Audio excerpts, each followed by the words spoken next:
about 2 years ago, we noticed that brands were having an enormous problem with both growth and innovation. Growth had slowed across virtually every sector of the US consumer-facing economy. In most segments, growth was slower than an already anemic GDP. And the largest and most venerable consumer brands within those categories began to talk openly of a growth crisis.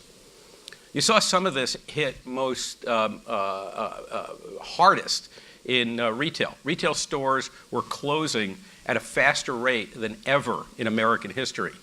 More than 8,000 stores shuttered in the United States in 2017, 4 times the number that closed their doors in 2016, and the largest ever in history. So with this kind of hitting us, this problem of growth, we began to turn our attention to the growth crisis. After all, we're the Interactive Advertising Bureau. Brands were and are our advertisers.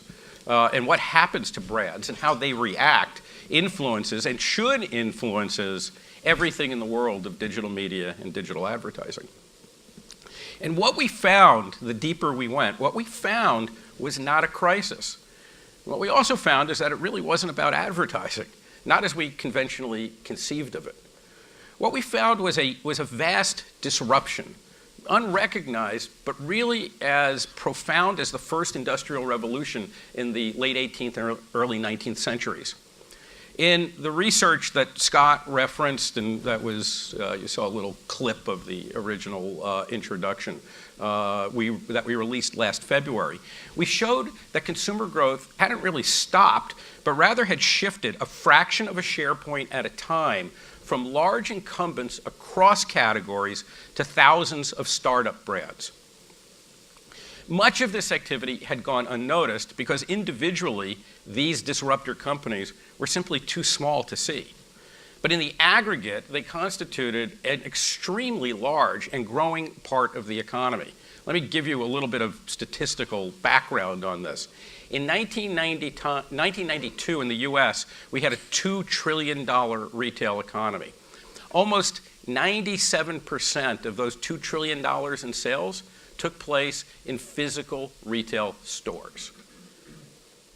That's called the store economy.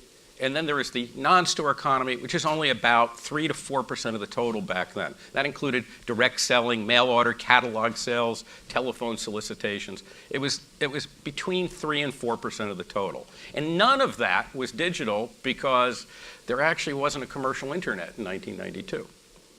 By 2015, non-store retailers constituted 10.4% of a $5 trillion retail economy. And virtually all of that non-store selling, all of it was digital. To put this in perspective, a $60 billion segment of the economy, non-digital, non-store selling, had grown to be a $500 billion segment, all of it digital selling. And according to the Commerce Department, the pace of transfer, the move of retail dollars from physical stores to digital stores is accelerating. That's the point of this eye chart.